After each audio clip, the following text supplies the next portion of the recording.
Hello, everyone. I'm Indu Saxena at the Consortium of Indo-Pacific Researchers, and welcome to today's webinar on Bangladesh political landscape and implication for the region. I'm joined by Dr. Jahidul Islam Khan, a Chevening scholar and visiting research fellow, Department of Politics and International Relations, University of Reading, United Kingdom. He is currently serving in a private university in Bangladesh and joining us from Dhaka. Today, we will analyze the seismic change in Bangladesh political landscape leading to the resignation and departure of country's former Prime Minister, Ms. Sheikh Hasina Wajid. And she now took the shelter to India through the regional and bilateral. We will discuss this political transition through the regional and bilateral lens. For that, we have four eminent scholars who will share their analysis and insights. First, we have Professor Dr. Aminul Karim, a former military journalist and academic. He served in universities in Bangladesh, Malaysia, China, and the USA, including as the commandant of National Defense College of Bangladesh. His most recent book is The Bay of Bengal, Geopolitics and the Quad. Second, we have Dr. Sreeradha Datta. She is a professor at the Jindal School of International Affairs of Jindal Global University, India. Previously, she was heading the Neighborhood Studies Center of the Vivekananda International Foundation and a non-resident senior fellow at the University of Singapore. She has written extensively on the region and Bangladesh-India relations. Her latest edited book is Bangladesh on a New Journey, Moving Beyond the Regional Identity, probably relates much to the topic. We also have Mr. Binoj Basnyat, former Major General of Nepalese Army and strategic analyst. Beyond his distinguished military career, Mr. Basnyat also represented the United Nations Department of Political Affairs as a resource person for Sri Lanka's Transformational and Reconciliation Program. He is currently associated with the Institute of Diplomacy and International Studies, Ranjit University, Thailand. Finally, we have Dr. Professor Rinita Majumdar, a PhD graduate in philosophy from University of Massachusetts, USA. She is an instructor in philosophy, women and gender studies at the Central New Mexico Community College and an affiliate professor of gender, women, and sexuality studies at the University of New Mexico. A hearty welcome to all our distinguished panelists and also audience joins from far and near. Without further ado, I invite Dr. Jahid to initiate the discussion. And thank you, Dr. Jahid, for bringing up this panel. Thank you very much, Dr.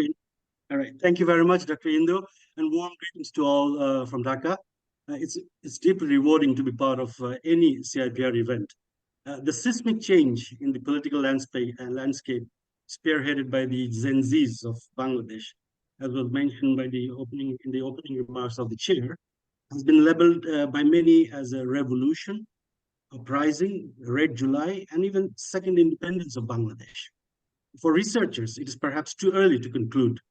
I'm sure an appropriate framing of the event will eventually emerge, drawing inference from the classical and contemporary literature of relevant scholars like Theodore Skopal, Goldstein, Slavoj Zizek, our very own Subha Boshu, even Supradeep Pisara, which briefly mentions the political morality of a revolutionary king. However, our objective today is to focus on the root causes and not just the effects or the symptoms as a researcher. The aim is to analyze the potential domestic, bilateral, and regional implications of the changed political landscape to chart a way forward for Bangladesh and also for the region with an Olympian detachment. And for the audience joining us from far and near, please feel free to put your questions and comments in the comment box so that we can pick up those during the question and answer session. So with these preliminary remarks, let me turn to the first speaker, Major General retired Binoj Basnyat. So, sir, just to contextualize the questions that we'd like to have answered from you or addressing, Nepal had an enduring and checkered relationship with India in recent times, despite being considered as a special and unique. And one manifestation of which has been the Nepal's map on the currency note, which is now being used by the Indian government. And Nepal has been considered as a setback for India's neighborhood policy. So based on your expertise on Nepal and also as a research person for the Transformational and Reconciliation Program, the questions could be, what do you think are the key challenges that can impact the peace and stability in South Asia? How do you compare the political changes in Bangladesh with those of Nepal and Sri Lanka, with the focus on transitional justice and reconciliation? And what policy would you suggest, as Professor Sreeradha was alluding to briefly, what policy would you suggest for the small states in South Asia pursue and maintain their strategic autonomy and policy sovereignty? Over to you, sir. Yeah, thank you. Thank you for inviting me. And before I go to the answer to your questions, let me just start with this reminding the listeners and about the fluid geopolitical situations that has implications on the South Asian geostrategic environment. So, and some of that will also, I think, I will link it with what happened in Bangladesh, but not just what happened in Bangladesh. So the last 3 years, 2021 onwards, has been very fluid.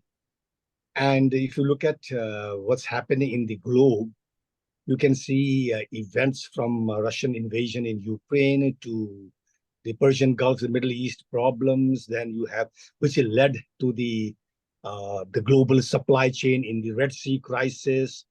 Then you have potentials of conflict in the Indo-Pacific region. But this all started with the policies. It was particularly visible from 2017 when the competitors, China, started its interest in South Asia. So this is how things have started, but I'll go that into it later. But 2011 was a turning point for the United States.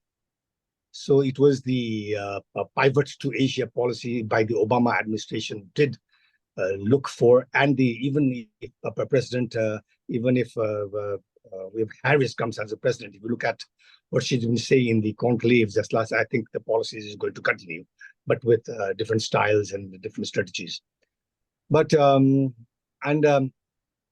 if you look at China, China is into South Asia, and if you look at what's happening in the sea lanes in the Red Sea, I think we can relate this to the potentials hotspots in the Indo-Pacific region. One could be the Malacca Strait, the other could be the Bay of Bengal, and the other would be the Taiwan invasion in Taiwan. So these are potential things which I think we should look into the future of just trying to speculate if things happen. So the geostrategic surroundings is actually Europe is in the post-war era, post-Cold War era. The Indo-Pacific region is in the new Cold War era. And the Middle East is in the midst of global power competition. And the sea lanes, or the global supply chains are, I think the proxy wars, the extensions of certain countries, the interest countries have their elements there as, which is as America.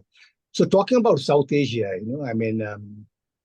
I think we have to take South Asia and we have to include Myanmar because of its geography, because of its strategic choices and policies, and the implications India has on the borders. Okay? So whenever I talk about South Asia, I put 9 countries, and 6 have land borders with China, and 3 are landlocked, and 2 are islands or sea-locked, because they have similar type of, the landlocked countries and the sea-locked countries have a very similar type of challenges to some extent. So the 9 countries experienced 6 major occurrences. One was in 2021 when the United States allies they withdrew from Afghanistan on August. And the second is on 2021, in February 1st, Myanmar military overthrew the elected government there, which started military revolutions going on now with complexities. And the third is in 2022, May, Sri Lanka, political and social instability started with an economic crisis.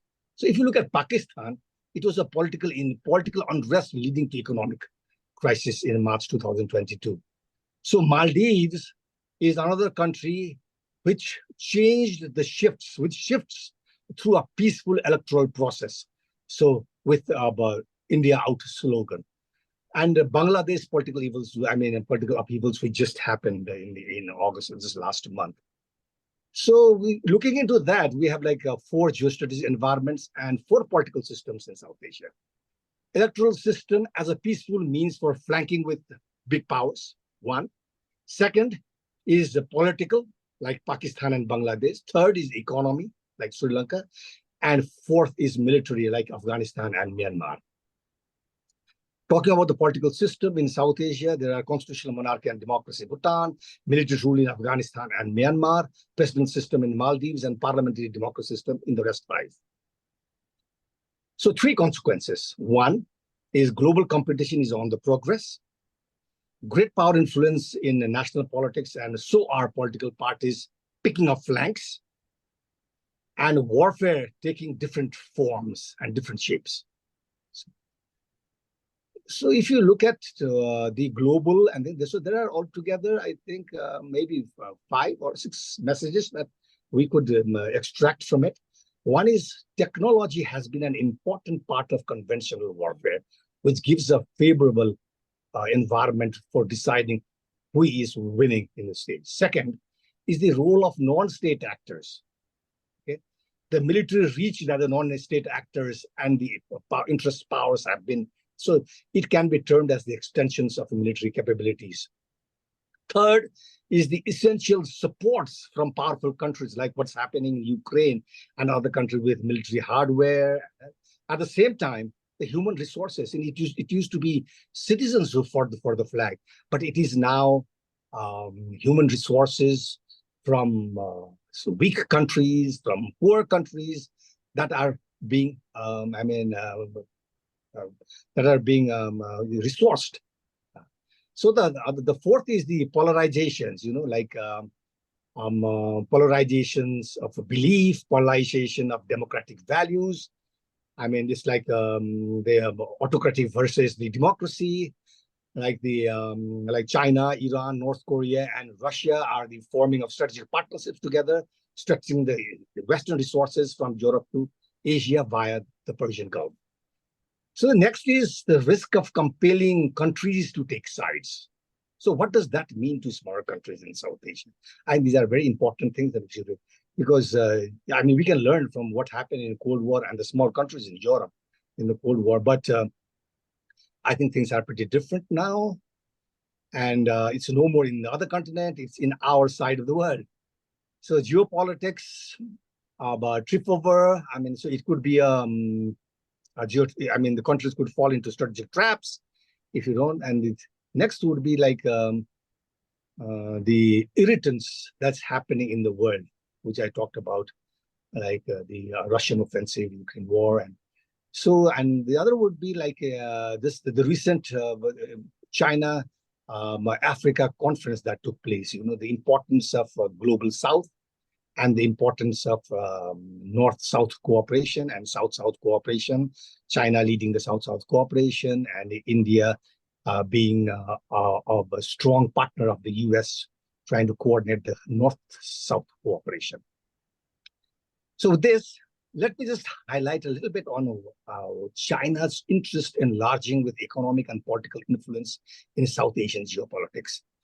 And the policy towards South Asia has been a combination of unique bilateral relationship. It is characterized by economic opportunities. It is characterized by territorial disputes, by security challenges, by containing India's power, and resisting American influence. So these are things that's happening. So with this, I'll just touch a little bit on, on what Bangladesh has, the upheavals in Bangladesh has different narratives coming up now. It used to be different at the beginning. Now it has different narratives. So one of the narratives is like the military's effort was not enough to protect the democratic environment that was actually needed in Bangladesh. And the second narrative is again on the military. It played a let's say, a facilitating route for the stability of Bangladesh when it knew that. And the other thing I would like to put into this is the geopolitical factor on how things were happening.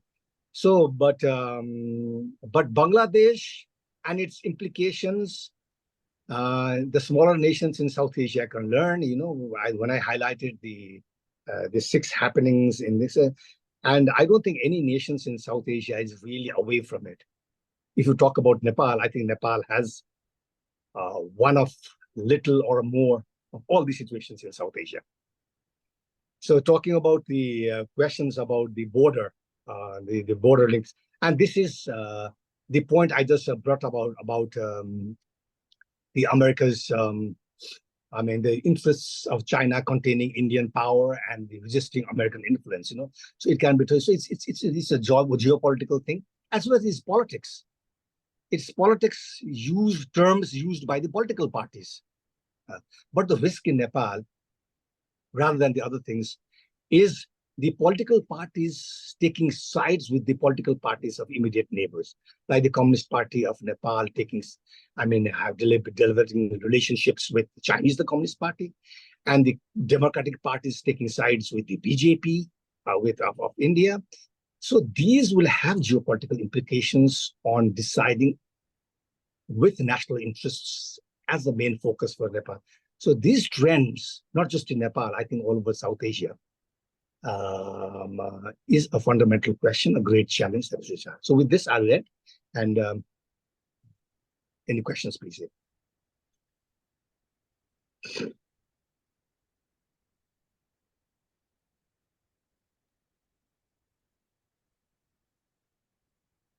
You are muted. Dr. Raid, you are muted. Please unmute yourself.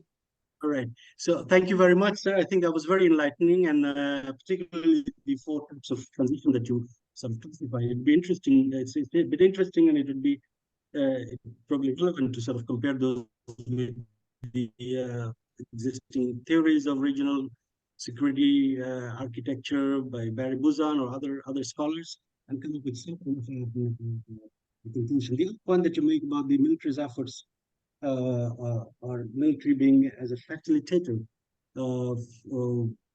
could be also viewed. It's also interesting because given the constitutional change that we have, and also a general aversion of the military to be meddling with the politics, and accepting the supremacy of civilian leadership, that sort of brings up the question that whether it is the military also seen as the last resort of hope for the country's democratic aspiration. I think we'll come back to during the question and answer session, perhaps. But let me just move on to our next panelist, Professor Aminul Karim, sir. That seen this from close quarter.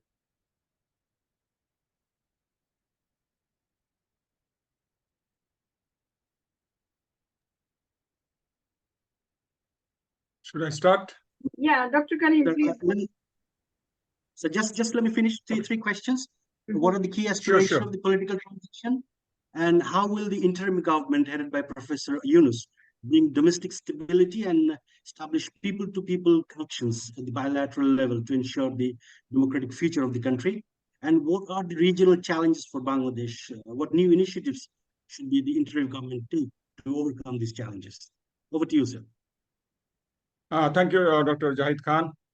And thank you, Dr. Indo. You have been always vibrant and active in fixing us and get you onto your shows, actually. Thank you, Professor Binoj, General Binoj, because he has given the surrounding geopolitics. It is easy for me to hit Bangladesh right away. I don't have to touch those. So I'll hit the Bangladesh, but I think Sreeradha would have been better poised to take on Bangladesh than me. Anyway, with that, let me start. Actually, Bangladesh has been deeply entrenched since 2014 in the culture of lack of governance, lack of rule of law, lack of accountability and transparency, lack of law and order, lack of justice, and lack of freedom. The citizens got disenfranchised during the last 3 general elections that started in 2014. That these elections theoretically elected the national parliament. So practically, the parliament was almost ineffective to make the executive government responsible or accountable to the parliament. To be more precise, it was more the prime minister who controlled all the organs of the state. It was who controlled the organs, but some scholars also say that Bangladesh follows a prime minister type democracy, not a Westminster type. Akbar Ali Khan, a famous scholar from Bangladesh, he has written in his book in that way. Now, this got exacerbated due to the incorporation of Article 70 in our constitution, where the parliament members cannot cross the floor. And so if there's a disagreement, they have no freedom to choose the right option that could benefit the nation and the people, but to capitulate to the whims and whips of the ruling party. This resulted in the rise of oligarchs and cronies who practically control the reins of power in Bangladesh since, I would say, to be precise, 2014. This thus resulted in rampant and widespread corruption and accumulation of huge wealth, keeping the 60% of the population at the or below the poverty line. Widespread corruption resulted in the failure of financial and banking systems. This then again resulted in the siphoning of billions of dollars of money out of the country to Dubai, to UK, to Singapore, you name any country, America, and so on and so forth. And this deprived investment, local investment. It also resulted in expanding the gap between the rich and the poor. Such a gap gives rise to social unrest that was so obvious right before this monsoon revolution that has just occurred in last July, August 2024. Economic and social disparity was also accompanied by lack of freedom of expression, assembly, speech, conscience, as those are mentioned in our constitution, and these are also recognized in the International UN Declaration of Human Rights. Now, this was also accompanied by hundreds of cases of enforced disappearances, deaths, tortures in the torture cells, and euphemistically called Aina Ghar. Aina Ghar means it is the room of the mirror. I don't know how it is named as such. Now, these were conducted under the direct instruction from the top tier of the government. The intelligence agencies were mostly used for this purpose. Very sad. The government was thus authoritarian or autocratic per se. They could be called autocrats. The democracy practiced in Bangladesh during the last 15 years was a totally flawed democracy. There was no wave of democracy, as Huntington has talked about, 3 waves of democracy in the democratic dispensation of Bangladesh. Ladies and gentlemen, so there was an almost outburst of people suffocated and pent-up grievances for decades together in July 2024. So the revolution was an obvious fait accompli.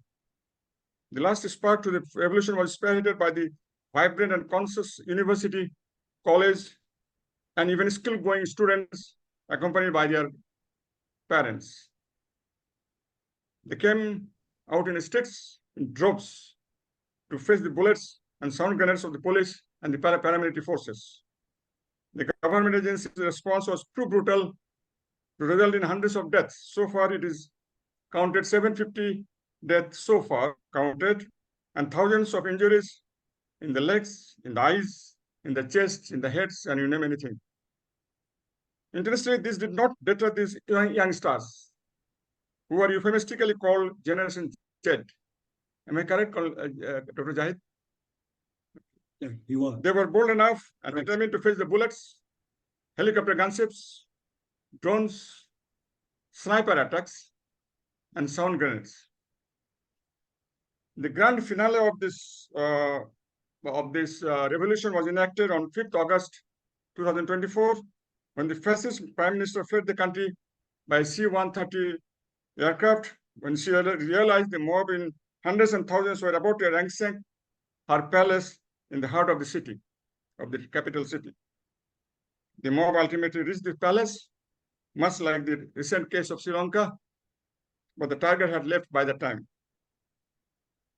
So the new interim government has been just installed, I would say, under the aegis of the military, because we had no other no other organized force, so to say, available in the country. The new government has taken over the charge of the country on 8th August 2024 at the behest of the armed forces, as I said. And people call it the second freedom, as Dr. Zahid has just mentioned. While we got the first freedom from the clutches of occupying Pakistani forces in 1971. The new government has to struggle quite a bit to put things in order, as most of the institutions got decayed, much of the dollars have evaporated, majority of the police force got decimated, inflation of the essential products skyrocketed, national currency got highly devalued, syndicates were controlling the entire market mechanism of Bangladesh. So things are, coming to a sort of stagflation. Now, the interim government has to almost start from the ground zero, as I said. It has to prioritize its works like law and order, revive the police force, resuscitate the falling economy, restart the educational institutions, fill up the gaps created due to deaths, absence, incarceration with competent human resources, which is lacking at the moment in Bangladesh. It has to go for reforming police, answer. All these are paramilitary forces, RAB, judiciary, election commission, anti-corruption commission, and so on and so forth. It has to facilitate trials of hundreds and thousands of accused of unbridled corruption, high-handedness, misuse of power, killing and maiming, blinding of hundreds of innocent citizens over a period of more than 15 years. This has been going on last for 15 years. The world didn't know about it. I'm so sorry, it's sad to say this. One did not come to our rescue. The interim government has to face the challenges emanating from its closest neighbor, that is India. India is a very strong stakeholder for Bangladesh. Very, very intimate stakeholder in the politics of Bangladesh. India has provided shelter to the escaping Prime Minister of Bangladesh. That's fine. India seemingly did not appreciate the democratic values in Bangladesh, as democracy was taking its roots firmly since 2008 in South Asia. India lost its golden opportunity to create a democratic union, as even countries like Pakistan, Bhutan, Nepal made sincere efforts to firmly establish democracy as a way of life in their respective countries. India is well known the world over as the largest democracy in the world, and it values democratic values so much. And I have very high opinion about Indian democracy. But it has so brazenly supported the so-called elected authoritarian regime of Bangladesh. India directly tried to manipulate general elections results in favor of the fascist fallen government time and again since 2014. Even the Indian Foreign Secretary visited in 2014 to manipulate the party politics of the country. Indian intelligence had ostensibly failed to read the pulse of the aspiring Bangladeshi populations, especially the young generation Z population. India had put more emphasis on regime survival than people-to-people contacts. So its much trumpeted neighborhood policy, first policy or connectivity program is now under question as it stands today. The next stakeholder is China. India-China race for control of South Asia also impacts the way of life, economy, military forces, water and other resources, industrialization, provisioning of raw materials, connectivity of Bangladesh. Bangladesh has to continuously balance these two geographically important players in its neighborhood. It's a tough job Bangladesh has to do. Now, there is a problem with water sharing between India and Bangladesh. We have 54 common rivers between India and Bangladesh. When there is no water, no need of water in Bangladesh, we have enough of water is provided by India. And when we need water, well, we don't get it in the dry season, right. Now, Bangladesh, India also has problem in the international boundary, which is called the bloodiest in the world by the BBC report. The BSF India kills our innocent so-called smugglers almost as a routine. I put that in my last book. Yeah. So could you finish by 1 minute? Now, such activities badly impact the good neighborly relations of these two countries. Bangladesh is definitely indebted to India for the extraordinary support it provided to Bangladesh during the War of Liberation in 1971. So we are grateful to India for that. Such support contributed immensely to the liberation of Bangladesh. Now I come to what this caretaker or the interim government should do for Bangladesh. I'll just put some in point forms. Bangladesh has to go strong in its green economic development, human resource development and index, competitiveness in all sectors, blue economy in the Bay of Bengal, diversification of its export, reduce the poverty level of common people, improve its governance and accountability, separate its judiciary completely and totally, and make it totally independent, including the lower judiciary. Lower judiciary was directly controlled by the erstwhile government, just the foreign government. Create a vibrant parliament free from executive interference, modernize its security apparatus, make efforts for technology development, encourage free thinking and expression, extend friendship to all UN members, and continue to provide UN peace support missions, support to the UN peace support missions in Africa or elsewhere, and also try to invigorate regional integration and cooperation, and I mean in BIMSTEC and SARC for that. With that, I thank you very much, and I end. Over to you, Dr. Zahid Khan. Thank you very much, sir. And for the paucity of time, we'll come back to some of the questions and the points you raised during the Q&A session. Our next speaker will be Professor Sreeradha Datta. I'm tempted to show this book, which the recent edited book by her, which also includes a chapter by Mukherjee, in where he identifies the Bangladesh-India relationship is heavily dependent on Bangladesh domestic political regime, sort of a regime-centric approach. In contrast, we're also reminded by the book of Shubha Basu, the recent one, in which he quotes Franz Fanon, and that it is at the heart of the national consciousness that the international consciousness grows. The book is Information of Revolution Global 60s and the Making of Bangladesh. So India's regime-centric foreign policy strategy seemed to be at the center of debate by the informed policymakers and experts, not only in Bangladesh, but also in India. So the question that's sort of obvious from there is that, and that is to Professor Sreeradha Datta, what are the obstacles for India to pursue a people-centric foreign policy strategy, and how would you characterize India's relationship with Bangladesh's interim government in particular? What would it take for both the countries to view each other as a reliable partner to revive regional solidarity with the recent political changes? And what are the immediate and long-term impacts on trade, connectivity, and the regional partnership? Over to you, Professor Sreeradha Datta. Your enlightened words, please. Thank you, Dr. Indu, for this invitation, Dr. Zahid Khan, and all the other panel members. I'm always delighted to be connected to CIPR and very happy to be here. Okay, let me try and begin with answering what Dr. Khan asked. How do I see the relationship panning out, both in the immediate context and I think there's one basic premise to the relationship, and there's no mistake about that, that India has always had a close historical relationship with Awami League. And that, of course, has been substantiated much by, Sheikh Hasina's this term from 2009 onwards. What we have seen is, and I think that is something that we need to internalize a little bit. At this point of moment, I think there is no doubt in anybody's mind that India would work with any government.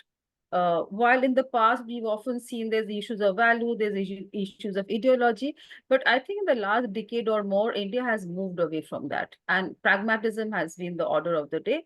And we will clearly, I think New Delhi and Dhaka will work together irrespective of the kind of governments on both sides.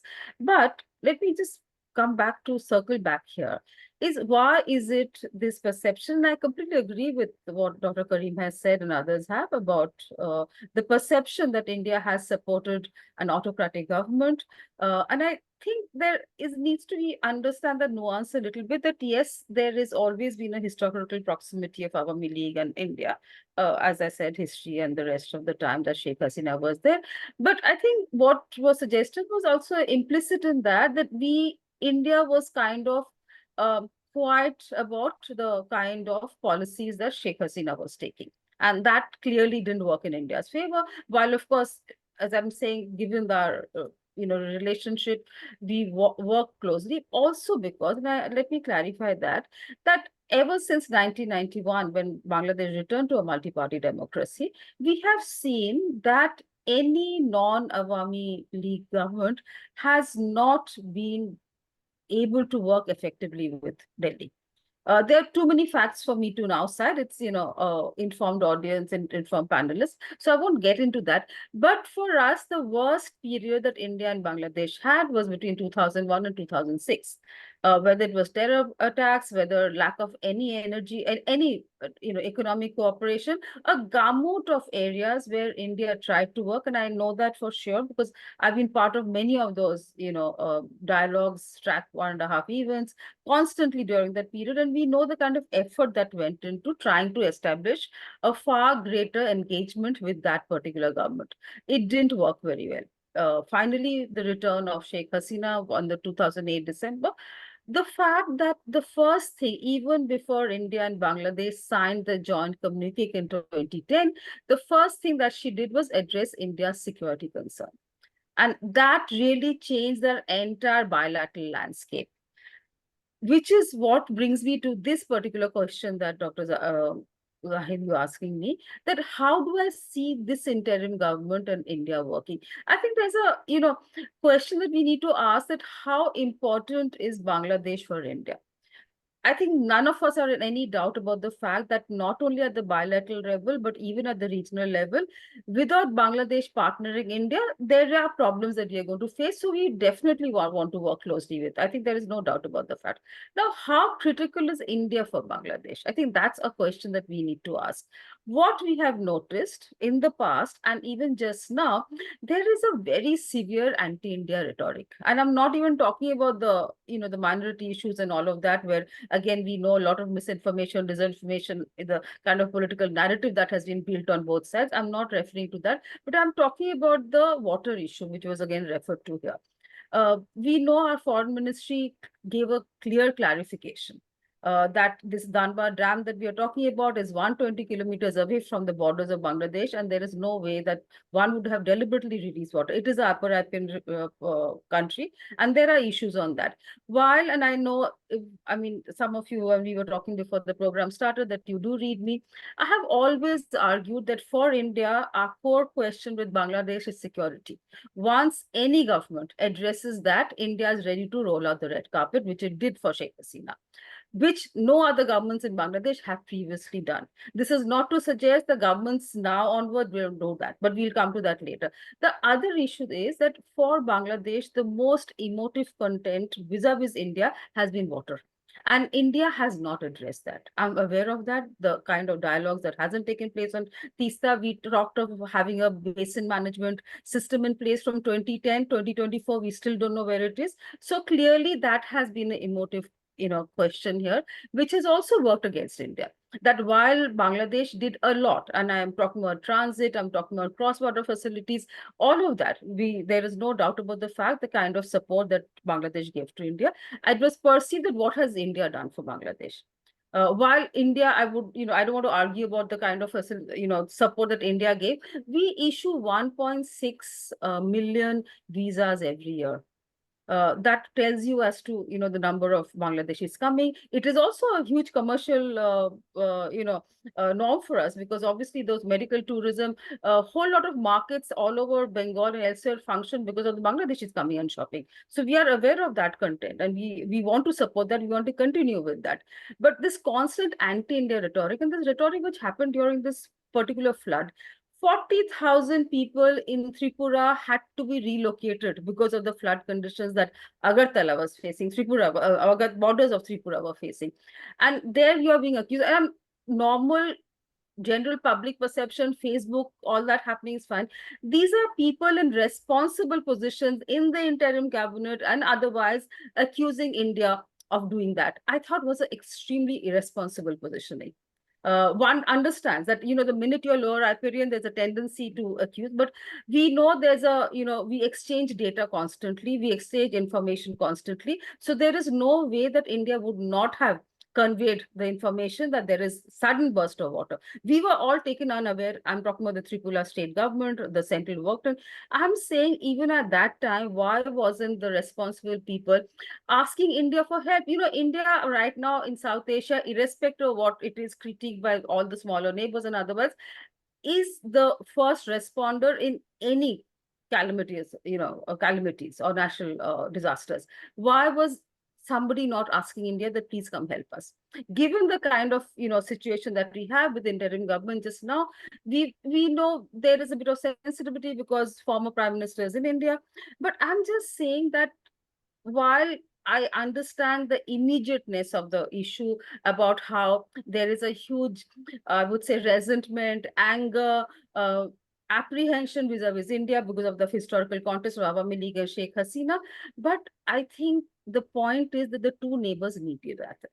And the responsible people in responsible positions should accept that and move along that rhetoric. I do understand the border issue that you talked about, and again, as I'm saying, as an academic, I've constantly flagged that in no civilized country should that be an issue. But again, when we have spoken to our counterparts in Bangladesh, we've always talked about having a no movement during dusk. Why has Bangladesh not agreed to that?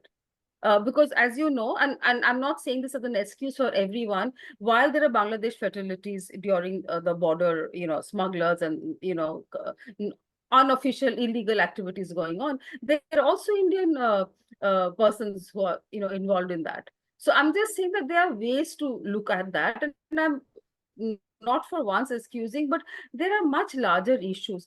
The kind of things, while you did mention, and I completely agree with you, and many of my writings, in fact, my other book, which is Bangladesh at 50, has very detailed, kind of documented the kind of problems that Sheikh Hasina government had in that, and then what we just heard. But at the same time, let's not forget that the government, the GDP trebled in the last 15 years. There's been a huge amount of infrastructure and other development that took place. Yes, there's a cost to all of that. I've often mentioned the fact that most of the funding, the projects have been, double of the funds that are normally done for these kind of projects. I'm aware of all those issues, but there has been a huge growth in Bangladesh, and India has very ably supported many of the programs. And just right now, I do understand that Prime Minister had pushed through many of these projects without any discussion in the parliament, which is why the resentment is. But to question everything that India has done for Bangladesh is something I find it's okay, as I'm saying, for the Facebook people. It is not okay for responsible people to do that. I think this time during the interim, I think, and it's very early to say, so I'm not accusing anyone. It's I think right now the interim government wants to focus on its own governance issues, on restoring peace and stability, and huge amount of reforms, as was mentioned earlier. But in the larger context, that India is going to be an able supporter. I think that is important to internalize that, understand that while India has worked with Sheikh Hasina and Awami League in the past, there is no reason, and I completely agree, I think Professor Yunus mentioned this, that there is a perception in India that any government, any political party other than Awami League is very Islamist. And that's a completely wrong misconception, but it's true. And especially the narrative which happened 5th August actually provides that. And there has been many such things that Bangladesh will become Afghanistan, if Sheikh Hasina is not there. These are, I would say, completely wrongful assumptions by Indians, some of Indians, but I don't think the government or people in the responsible positions look at Bangladesh like that. These are popular narratives which has built on both sides. I think it's time to break that. And why are we indulging these kind of things? And I think, I've said this many times, I'm going to say it again, that when I was listening to many of these interviews by these student leaders and even other students, not just leaders, I am so impressed with their maturity, which is the fact that they actually gave a picture of what is the vision of Bangladesh. In the last so many years that I've been following Bangladesh, I haven't seen a political leader talk so articulately. So clearly, I have a lot of faith in the students. And this is something, again, in many of my talks in Bangladesh and India, I've often said the youths need to get together. They will squabble on cricket, they will squabble on other things. That's okay. I mean, I think, we need to give them that space. But the fact that both the youths in Bangladesh and India have an aspiration of doing well, they have an aspiration of not only, achieving much beyond what it is for bilateral, but in a post-regional context. And you just refer to the book about, I really believe that Bangladesh has gone over its regional identity. It means so much more to the larger world, and the youth are carrying that forward. Many a times when the book was discussed in Dhaka and elsewhere, often there was a reference that how come that you haven't talked about Sheikh Hasina so much? Because I sincerely believe that it is the people of Bangladesh who takes Bangladesh forward. The leaders provide a structure, provide a basic ecosystem. But the fact that Bangladesh has come from there to here, the Bangladesh miracle that we often talk about, refer to, the kind of transformation it has done in economy is because of the youth, because of the people of Bangladesh. And why should we not, build on that? And I think that's something I would, just for now, I would conclude by saying that in the short-term period, I do understand that anti-India hysteria that is taking place. All this quit India, whatever phrases are being done, it is not practical. Just like for us to say that, okay, we don't want to deal with Bangladesh, it is not practical. That's not how we want to see the future. India by itself, I think, has the wherewithal to go alone. But I don't think that's Prime Minister Modi's vision. That is India's vision. India wants to work together. And as I said, the bilateral relation is not only bilateral, it is also building a regional landscape, which the region never had. We kept talking about potential. Every ADB and World Bank report has talked about the potential of South Asia, which has not been met. I think the two neighbors need to work together. We need to take the neighborhood together. In this immediate context, we have to focus, and I think there has been a talk about looking at the water agreements, looking at some basic issues. I think both of us need to understand each other's red lines. Once we understand that, this small nitpicking about neighbors that happens in every house, that's not my problem here. Problem is, as long as you have a big vision in place, which is that in interdependent world that we live in, it is imperative that we work together. It is imperative that we find ways to cooperate and take a relationship together. You don't have to love me. By the fact that I give you 1.6 visas doesn't mean that you coming to India is, but you must understand what is my core concern. And I think once the interim government and the elected government conveys to India that India's security is safe in their hands. Because, and I think the point that General Basnyat made, that in this kind of world that we live in, the non-state actors, and we've seen that in the past, how non-state actors have acted against India's interests from Bangladeshi soil. I hope we never revisit that. I'm extremely upbeat about what is happening in Bangladesh. I know this interim government is a very capable government, very capable of shepherding Bangladesh into a completely multi-party democratic nation. And I think that working with India will only benefit both the neighbors. Thank you so much. Thank you very much for that very enlightening and also very practical sort of way of addressing the questions. I pick up the word that you said, pragmatism has to be the order of the day. We'll sort of deal with it in much more, how do we operationalize that pragmatism in our bilateral relations in the Q&A session. But moving forward, we have Professor Rinita Majumdar. And Professor Majumdar, religion has always been used in the politics in South Asia. And Bangladesh's historic relation, however, with India in 1971 was based on sort of a secular principle. On 12th August 1971, when Sri R.K. Khadekar, the Indian Union Minister of Labour and Rehabilitation, was asked a question at the 5th Lok Sabha session about the religious makeup of the Bengali refugees arriving at India due to the war and famine. And he replied, quote, refugees from East Bengal coming to India belong to all religions, faiths like Muslims, Hindu, Buddhist, Christians, etc. No separate religion or community-wise breakup is being maintained by the government. Now, this particular sort of answer captures the secular nature of India, where religious identity, at least at the policy level, was not patronized in any shape or form. Such a perspective and such a basis of our bilateral relation in 1971 begs the question that you can sort of enlighten us. So do you think countries in the South Asia are drifting away from the principle of secularism through instruments like CAA? Very good morning from Albuquerque, New Mexico to all. First of all, I have to be very, very frank. I expressed to Indo last evening and this morning that I am not someone who should be in this panel. My research is subaltern history, genocide, oral history, sexuality, feminist theory. I listen to people, and also I'm a psychoanalyst. Apart from teaching, I do see, we don't call them patients anymore. That's not a politically correct term, people. And for me, gender is fluid. So when I'm listening to domestic violence from a woman, and when I'm listening to a man minority being abused in another nation, for me, they're the same. Because gender, it's fluid.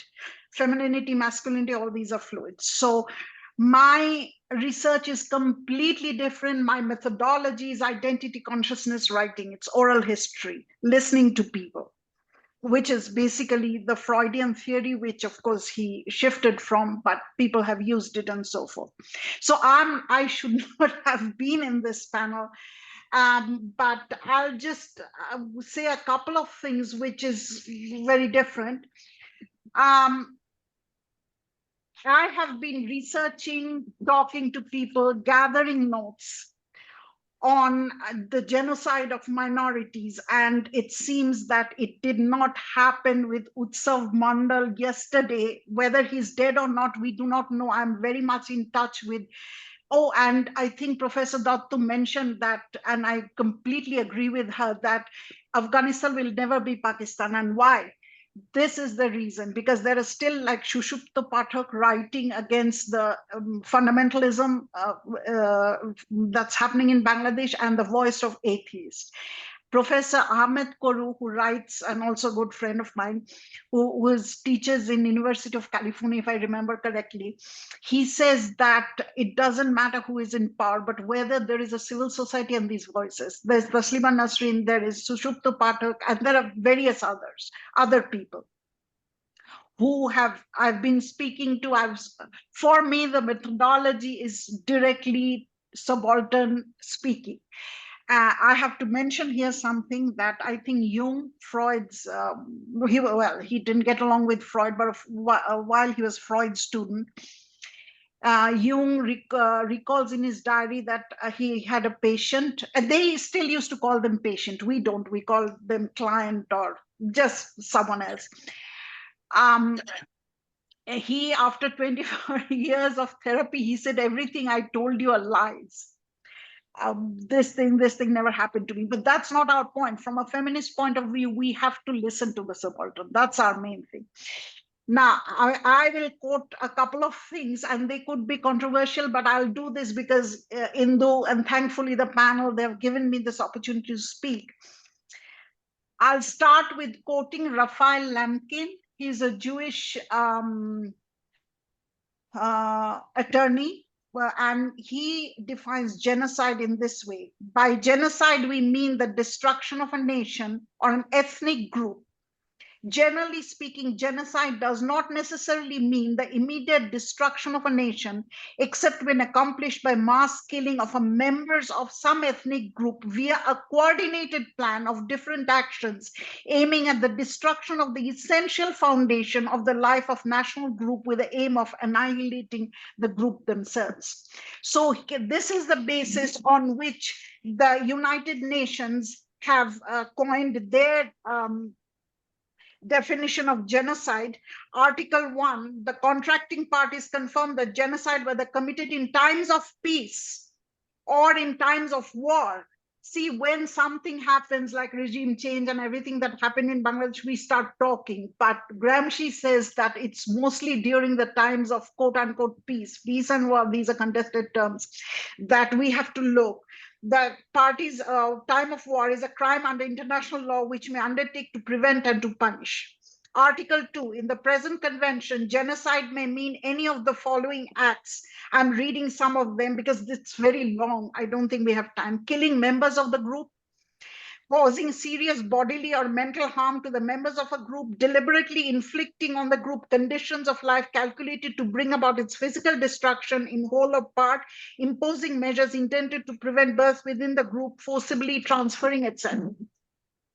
And then there are others, again, I can't read all of them. And the basic things that United Nations, again, following Professor Attorney Lemkin, has said that there has to be agent, there has to be victim, there are goals, the disintegration of the political and social institution of culture, language, national feelings, religion, and economic existence of ethnic groups, and strategies. There are strategies, but most importantly, the intent.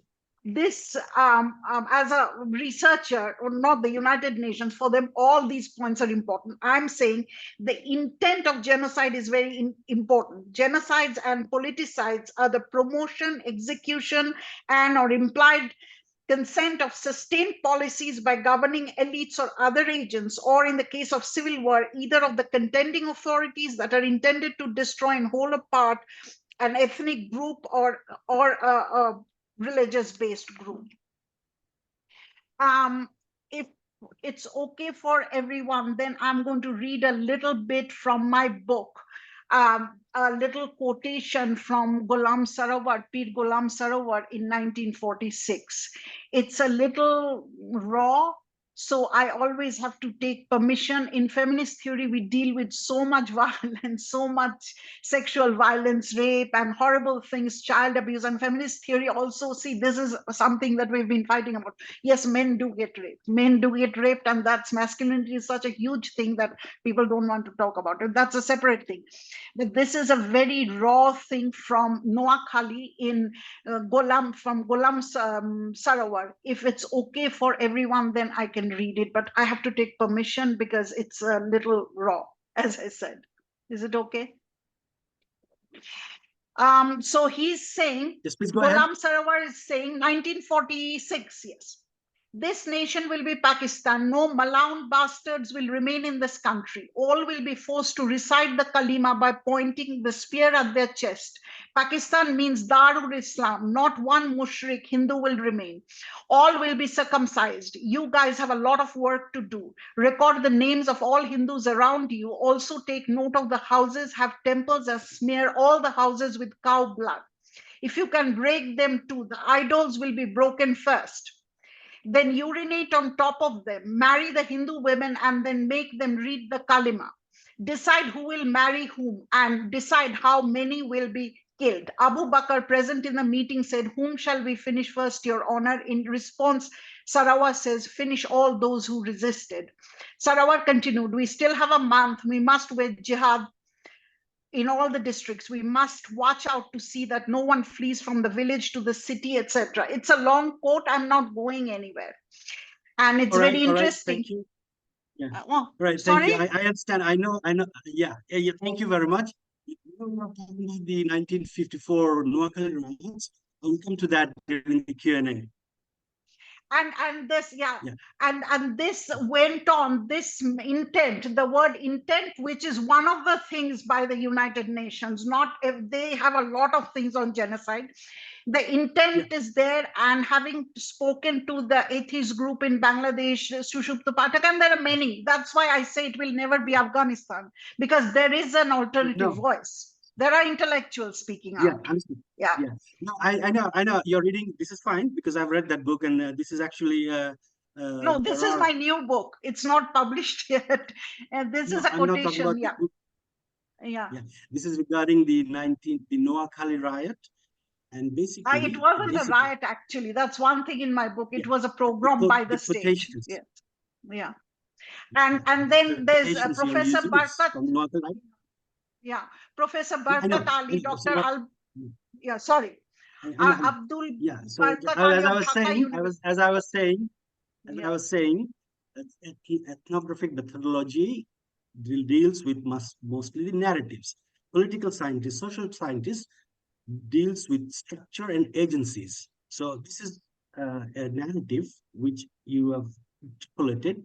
But if you read further into the deeper causes of the riots in post-partition or after-partition riots, you'll find that the main causes, and many writers, very good scholars, renowned scholars have underlined that this is economic, because of economic structure of the Muslims, those who are majority in this region, suffered or had endured. That is the root cause. That is what I was alluring during That's what I was a staunch preliminary, Marxist.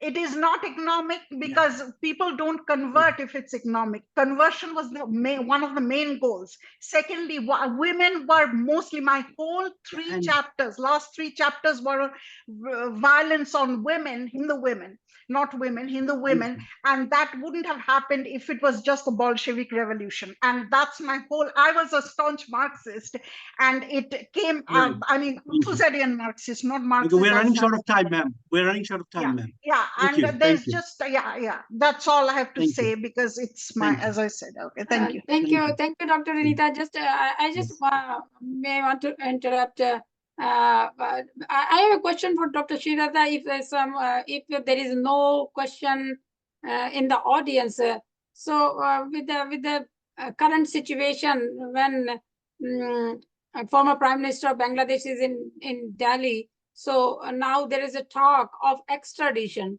So how do you see that if that points of extradition of the Sheikh Hasina Wazir comes, and the demand is coming from Bangladesh, the interim government, so how do you see that, how complex it will be for India, and what are the other factors with this? I think you've answered it yourself, but it's going to be very complex. You know, while we have a extradition treaty which was signed in 2013, and I know we revised that slightly, added something in 2016, but despite that, I very much doubt whether it's going to be an easy straitjacketed kind of a thing, that there is a large judicial process in place. There'll be a legal system, all of it. I mean, let me just on a slide say that we have an extradition with many of the external other countries, right, including UK and others. Even common smugglers we are not going to bring back. So, you know, extradition treaty is never as straitjacketed as made out to be in terms of agreement or otherwise. There's a whole lot of other technical, legal, judicial, other processes in place. And here, in this case, it's a political issue.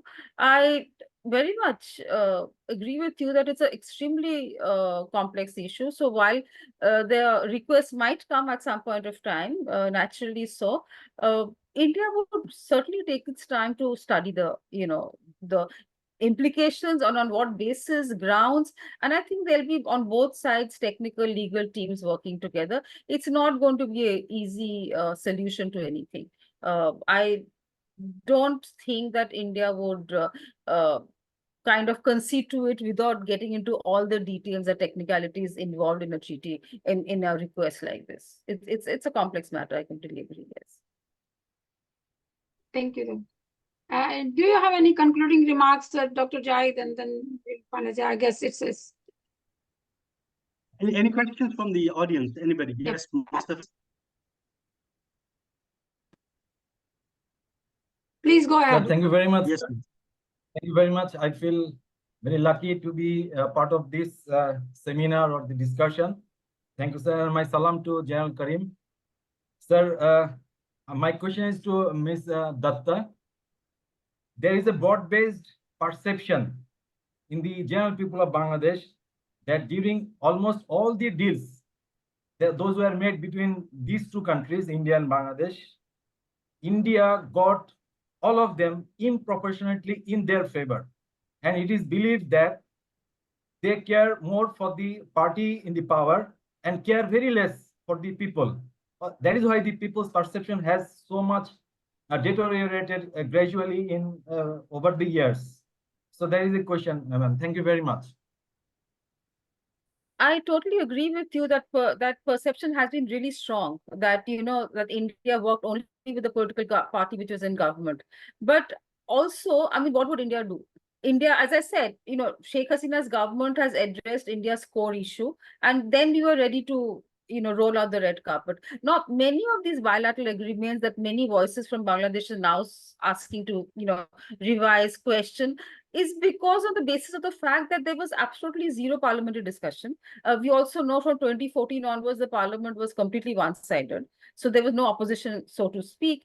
She also, I'm aware of the fact the 12th Amendment, which changed a lot in the government, which includes removing the caretaker government, which led to all this chaos. I have been a vociferous supporter of the caretaker government. I've written about it, spoken about it at various organizations and platforms. I do agree that it may not have remained the way it was. There could have been other revisions to it, but it's certainly a system that the Bangladesh needed.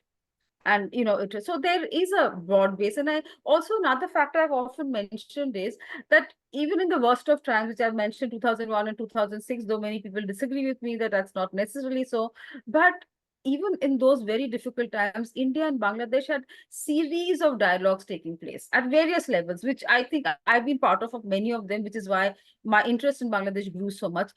Ever since 2014, the change of government in India and elsewhere, we did not have that kind of, there was one or two very big dialogue which happened, but the dialogue which takes in people from all strata, from all walks of life, wasn't the case. So which is why we felt, and Bangladeshis felt, that only certain people are being addressed when in terms of Indian policies, and rightly so, because everybody else didn't feel part of it. And again, that angst and the fact that the way Sheikh Hasina governed or misgoverned, whatever the case may be, has a direct impact on India. I mean, I'm not denying that. And I think, again, water and some other basic issues should have been, even if not addressed, at least clarified. Some dialogues, needed to be held. Many other things could have been done to change this particular narrative. But right now, again, I'll just mention this particular point, I think, which I didn't talk about, the fact that what we see is happening just now in Bangladesh. In terms of, while I completely agree, and I'm saying all my writings point to that, and I'm very impressed with the way the student leaders took this movement forward, that there is an overt dominance of the Islamist element just now in this aftermath. And I'm not talking about the violence. Forget the violence. That was, I mean, I always say this as a pressure cooker movement, that, people just burst out, they did crazy things. Because I think Mujibur Rahman continues to be an icon in Bangladesh. To bring down his statue, destroy his house, the entire history of Bangladesh, which rests on that, is not something that Bangladeshis support. And the fact that Professor Yunus himself went to the temple, students were guarding Hindu homes and temples, is a exemplary act of, I would say, honor for everybody else there to see and for us to appreciate. But at the same time, what we are seeing just now, in terms of, I've seen a lot of other images of how BNP leaders are behaving in court. What is happening in terms of how, of some very predominant Islamist group mentioning about how music should be done away with. I mean, they're trying to change the cultural narrative of Bangladesh. That's not Bangladesh. I know that's not the Bangladesh you all appreciate. So I'm just saying right now, there's a very wrong messaging that's happening. But I do understand that this very initial stage, there's instability. The interim government have many tasks on their hand. So for them to give attention to these details, but this is kind of conveying a bad message elsewhere, not only to India, but also elsewhere. And I really hope that can be addressed, that can be, kind of, how should I say, moderated, controlled, because I'm sure that's not, I mean, there's mention, I don't know where it was, again, these are non-official mentioning, but Sharia law. I mean, while I would argue that Bangladesh can decide what it wants to do for itself, but I am 100% convinced that Bangladesh does not want this Bangladesh. The students haven't sacrificed to see a particular group who's not necessarily in favor of what the public want in Bangladesh to take the narrative, political narrative away. And that is, I think, a bit of disheartening. But I would hope that things would, tide over, things would fall in place. And I'm saying that we want a level playing field for every political actor in Bangladesh, which wasn't the case for the last 10 plus 15 years. So, which is what we are looking forward, and I hope the interim government will be able to shepherd Bangladesh towards that space. Thank you, ma'am. One Yes, sir. clarification for just Professor Datta. Let me just give you the basic can I just intrinsic values of Bangladesh. If all the Islamist parties put together, say tomorrow there's a general election. I was born in 1954 in Bangladesh. You understand, I'm 70. I've seen many elections. If all those Islamist parties are put together in the contest, they will not get more than 10 seats out of 300 seats. You can take I it agree. as a I challenge. agree fully with you. I fully So, agree. thank What you I'm very much, saying- sir. Ma'am, I will have, we're running short of Yeah. time, and obviously we will get this one. We have one question, and also in interlude, I'd also like to thank Professor Datta, not only for calling pragmatism by the leaders, but your analysis insight has also been in that level of balance and realistic. Yeah, perhaps because you're closer to the Gen Zs, teaching some of them. I do that too, and I know the religious tone divide is almost insignificant in them, and is on that. Having said that, there's one question by Nasir. Nasir, could you ask the question yourself, or do you want me to? Yeah, I can ask, no problem. My humble Nasir, question. can you hear Yes, me? yeah, I can hear you. Yeah, can you? Do you hear me? Yes. Yes, please Okay. go ahead. Please go ahead, sir. Okay. My humble question is to panelists that do you think that India honors the request of Bangladesh as far as connectivity between Bangladesh and Nepal or Bhutan is concerned? Because we are promoting connectivity between the Seven Sisters and the rest of the part of India, which is coming through West Bengal. But when it comes Right. to the question Thank of you. We got the connectivity question. between Yes. Bangladesh and other two neighboring countries, what is the result we have seen? Thank you. Thank you. Should I take that? Yes, please, ma'am. Okay, so there are two aspects to it. One is, of course, the bilateral agreement that we've done with Bangladesh, where access to, Mongla Port, Chittagong Port, and all of that, which I think is in place. One has to, in terms of the actual connectivity, needs to be kind of connected.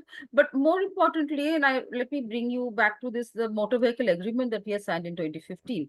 That was meant for India, Bangladesh, Nepal to work together. It's a seamless movement that we wanted to see, which didn't happen. And Nepal and Bhutan can answer the best as to why it didn't happen. To say that on environmental factors and other things, all we know is a hogwash. That's not the reality. Reality is that there's a huge mafia on the movement, the truckers movement, which is why they didn't work, because clearly India's dominance over the trucking system is it's known to all. But why did we not sit together and look at the realities on the ground and figure out how it can be done? So there has been, many gaps in that case. And I think the fact that we keep talking about the potential and nothing has been happening in sub-region of South Asia is that on the ground, while we sign agreements, we've not been able to implement it. But again, in terms of, we've agreed in 2010, India, Nepal used to use the same corridor for transportation of goods, which was few hours. We made it 24 hours. But having given that transit for 24 hours, how much was the good that Nepal and Bhutan sent? It was open. But at the same time now, and it was very recent that we signed the particular agreement where we said they can use Mongla Port, Chittagong Port, and all of that. But as part of BIMSTEC, on paper, they should be able to access everything. But I think, again, I teach, South Asian politics, I teach our other issues. I've often seen agreements in South Asia and in India often get signed on paper. To get it implemented, it takes a long while. Now, the bureaucratic hurdle, the fact that hard infrastructure and soft infrastructure don't coincide together, there are many issues in implementation. And I think all of us need to work together to address that. I would like to believe it's not a political question. It is a question on the ground that we are unable to address. And that's, again, a lacuna in all of us, including India. I agree on that. Yes. Yeah, Dr. Zahid, I'll just make a request to Professor Datta. Can you work as an ambassador of Bangladesh to India? She's already, unofficially, she's already. We will get You're the already support. there, and Yeah. work as our spokesperson to Indian government. In some form, I'm sure. We all should effort I and invite you to support National her. Defense College and Staff College, and you'll be my personal guest here. I'll take you around different institutions and Thank work as our extraordinary ambassador of Bangladesh to India. Thank you Thank so much. But I truly believe I that think, friendship is the way forward. I really believe that. I think that actually sort of encapsulate what India and I often discuss, even when we are not in the sessions, that the regionalism, the solidarity that needs to be brought in through many pathways, not only the structured one, but also the informal one. The fancy word for it is the track too, but this is sort of the way. And when that reason and sort of analysis and exactly what would be the pathway, that discussion happens, I don't think there is much of a difference because all of us, we aspire to have a peaceful region, cooperation, and not sort of overbearing to one another. So I think with that, we come to some sort of conclusion of this session. Chair, Indu, please. Yeah, sure. Dr. Karim, if you want to make the concluding remarks, then I will wrap it up in a Yeah, minute. thank you very much. I was very impressed with the observations made by Professor Datta. I didn't know she loves Bangladesh so much. She's talking on our behalf mostly. There are some misgivings about the Islamic elements in Bangladesh. I can assure you, if they are put together in any general election, they could not get more than 10 seats out of 300. They command about 4 to 5% of the popular support. And about the genocide that you talked about, Professor Rinita, that was in 1946. The Indian subcontinent was not divided, but was not partitioned by that time. Yeah, there was a riot in Feni, and Mahatma Gandhi was there, and Sarwadi was trying to contain that riot in Calcutta. And so on and so forth. It continued. I'm making a series where it continued till 1964. Yeah, that is long time back, but I can assure you, I love Bangladesh. That's my parents' ancestral place. I visited it, and somebody I has visited given it, that's again fine. and again. Somebody has given his own narrative, but officially we don't harbor that. Officially we don't harbor that. Not at all. Not at all. And the water sharing is a burning issue, emotive issue. My question, my conclusion will be: yes, we are signing so many agreements, so many MAUs, but we don't see the result on the ground. That hurts us. You're talking about connectivity with Bangladesh. What about we are not getting it with Nepal and Bhutan? Long time back, about 20, 30 years back, I saw a Bangladeshi land port operating in the zero line between Bangladesh and India. But we have established the office, but we couldn't start the transit to Nepal or Bhutan. And we have done railway connectivity between Bangladesh and India and again India. But Nepal and Bhutan hardly has any railway line. So you have to see things practically. And I would tend to think, let us continue to have people-to-people contact, students and student contact, cultural activities contact, teachers contact, so on. So like ASEAN is doing, what ASEAN is doing, let us try to follow that model of ASEAN. Pakistan is becoming more democratic, hopefully, and military is going to tone down, hopefully, and hopefully Imran Khan is going to come back to power. I will not consider Afghanistan as part of South Asia or nor Myanmar. Let us work as a homogeneous entity, and let us work together. Let us, there are many, what should I say, misgivings, misperceptions. I'm sorry to say that. You must come and visit, see our people. Yeah, thank you, Dr. Karim. My message would be, please let us work together, understand each other, understand our values, understand our culture. We live together and we prosper together in regional connectivity. Thank you very much. Thank you very much. Thank you. And on behalf of the Consortium of Indo-Pacific Researchers, I extend my heartiest congratulations to bring this productive discussion on the table. The situation is so complex. We know that the current situation, how like we see in the articles that India, the writers, the authors, and particularly in the Western countries, that India is failing in its neighborhood. So these are such a crucial time that the both countries should come.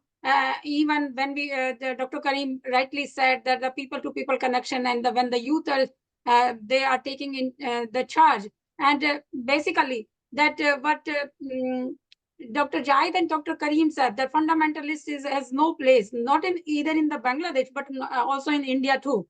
So we just look at the progress. And what I argue, not only about Bangladesh and the Sri Lanka, but also about the Myanmar, that we are culturally binded. We are culturally together. We know each other's culture. We know each other's thoughts.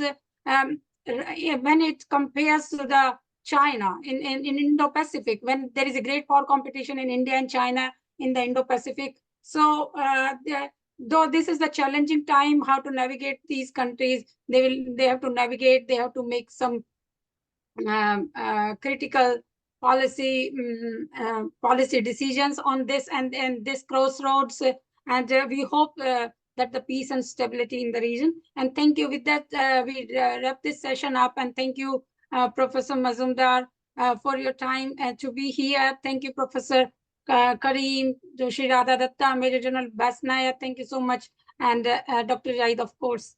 We did a good job, and that was a very productive discussion. We will have the follow-up session with that. Thank you, everyone. Thank you very much, very Dr. much. Indu. Thank you, Thank you. Dr. Yeah. Jahid Khan, and Dr. Namaskar. Sreeradha and Dr. Rinita Majumdar. Yeah, that's wonderful name. Assalamu alaikum, sir. Thank you. And Brigadier Mustafa, thank you very much. Yeah. All the best. Thank Good night. you.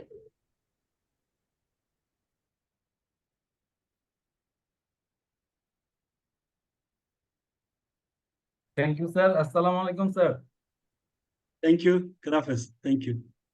Thank you, sir. Assalamu alaikum.